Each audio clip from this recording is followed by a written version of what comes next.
Hi everyone. Last క్లాస్లో మనం కెన్న గురించి కొంత లెసన్ అనేది మనం నేర్చుకున్నాం. సో ఈ క్లాస్లో ఒకసారి మరలా కెన్న గురించి రివిజన్ ఇస్తూ ఎన్ని విధాలుగా కెన్నను మనం ఉపయోగిస్తామో ఈ క్లాస్ ద్వారా మనం నేర్చుకుందాం. Let us see in different ways use can. So first one, actually when should we use can? So ఇక్కడ కెన్ అని మనం మోడల్ వెర్బ్గా మనం తీసుకుంటాం. సో ఇందులో ఫస్ట్ చూడండి, ఎబిలిటీ. ఎప్పుడు కూడా కెన్ననే ఎప్పుడు ఉపయోగిస్తామంటే what someone is able to do. So ability లోపల ఉన్నటువంటి శక్తి సామర్థ్యాల కోసం ఉపయోగిస్తారు. I can swim. సో యాక్చువల్గా చాలామందికి స్విమ్ చేయడం రాదు, కానీ అది ఎబిలిటీ కొంతమందికి ఉంటుంది. I can play music, I can play guitar, I can go anywhere.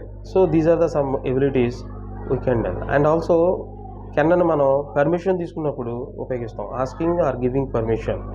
You can go now, నువ్వు వెళ్ళొచ్చు అన్నప్పుడు కూడా మనం పర్మిషన్కి ఉపయోగిస్తాం. థర్డ్ది వచ్చేసరికి possibility. Something that is possible.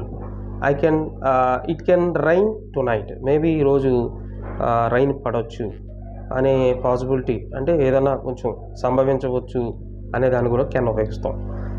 Fourth one, request, లేదంటే ఏదైనా ఒక offer. Request or offer. Polite or informal request. Can you help me? నువ్వు నాకు హెల్ప్ చేయగలవా, మీరు నాకు సహాయపడగలరా అని మనం అడుగుతుంటాం కదా. సో ఆ టైంలో కూడా కెన్ ఉపయోగిస్తుంటారు. సజెషన్స్కి కూడా ఆఫరింగ్ ఆప్షన్స్, మనకి సజెషన్స్ ఇచ్చినప్పుడు కూడా కెన్ ఉపయోగిస్తుంటాం. రైట్. సో ఇందులో మెయిన్గా మనం కన్ఫ్యూజ్ లేకుండా మనం తీసుకోవాల్సింది ఏంటంటే ability. So ability, what someone is able to do. I can swim, I can go, I can run, they can get, they can build, they can play. So ఇలా abilities గురించి మనం మాట్లాడుతున్నప్పుడు so we have to use can.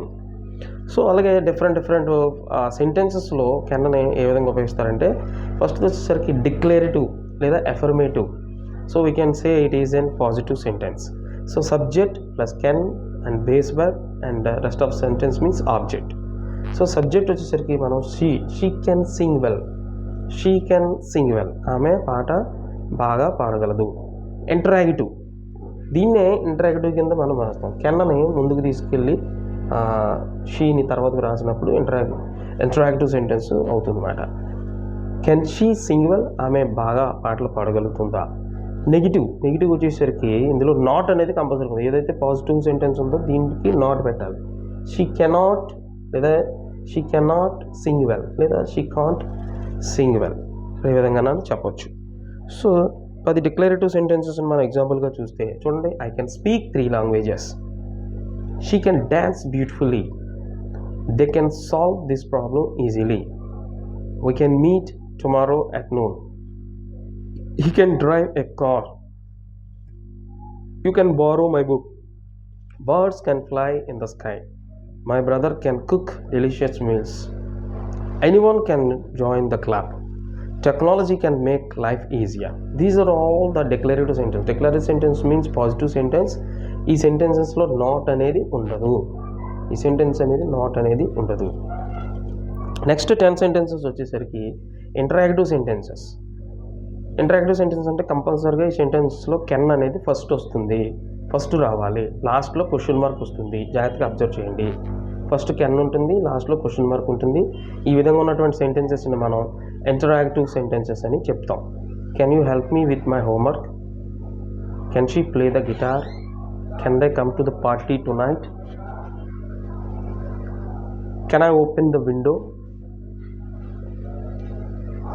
So ఈ విధంగా 10 sentences అనేవి మనకున్నాయి. Next 10 sentences మీరు చూసినట్లయితే, so negative sentences. ఏదైతే పాజిటివ్ సెంటెన్స్ ఉందో పాజిటివ్ సెంటెన్స్కి నాట్ ఉపయోగించినప్పుడు ఇట్స్ నెగిటివ్ సెంటెన్స్ కింద మారుతుంది. I can't swim in the deep water,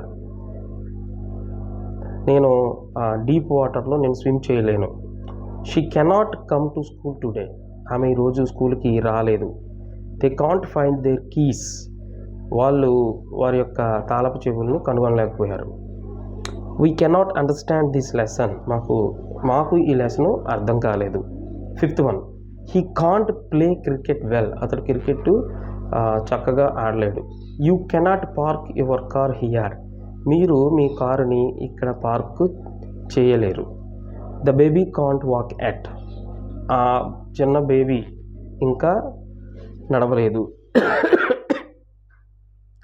so ఈ విధంగా మనం కెన్ను ఉపయోగించి డిఫరెంట్ సెంటెన్సెస్లో మనం మాట్లాడవచ్చు. సో ఇది ఈరోజు మనం కెన్నని నేర్చుకున్నటువంటి సందర్భం. Thank you.